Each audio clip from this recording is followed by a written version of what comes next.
के लिए कि आखिर 1948 से हमारे हिंदुस्तान का कुछ हिस्सा पाकिस्तान के पास है और हम हिंदुस्तान में रहकर के जरा जरा सी जमीन के लिए, एक एक डोल के लिए, एक एक फीट के लिए अपने भाइयों से लड़ रहे हैं, लेकिन वो 13,000 किलो वर्ग मीटर की जमीन हमें नजर नहीं आ रही।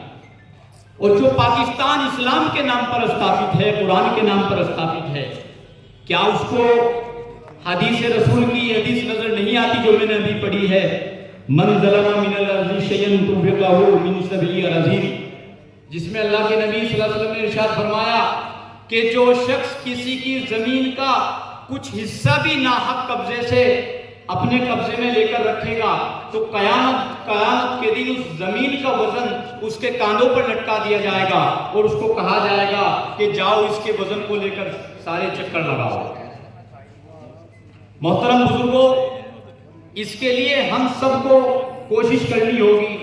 कुछ न कहने से भी छिन जाता है एजाज सुखन, जुल्म सहने से भी जालिम की मदद होती है।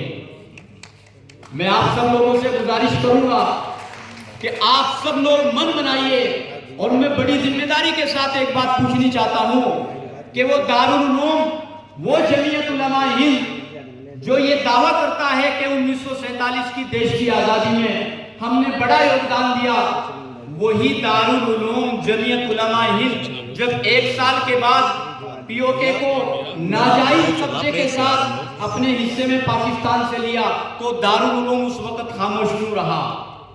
हाफिज आमीन शहीद साहब देश के लिए लड़े, शहीद हो गए। अब्दुल हमीद साहब लड़े और शहीद हो गए, तो क्यों नहीं हम इस जमीन के लिए लड़ सकते? अपना हक छीनना कहाँ कोई बगावत होती है? अपना हक छीनना कहाँ कोई बगावत होती है? उस देश में लगता है अदालत नहीं होती जिस देश में इंसान की हिफाजत नहीं होती। हर शख्स सर पे कफन बांध के निकले, हक के लिए लड़ना तो बगावत नहीं होती, हक के लिए लड़ना तो बगावत नहीं होती।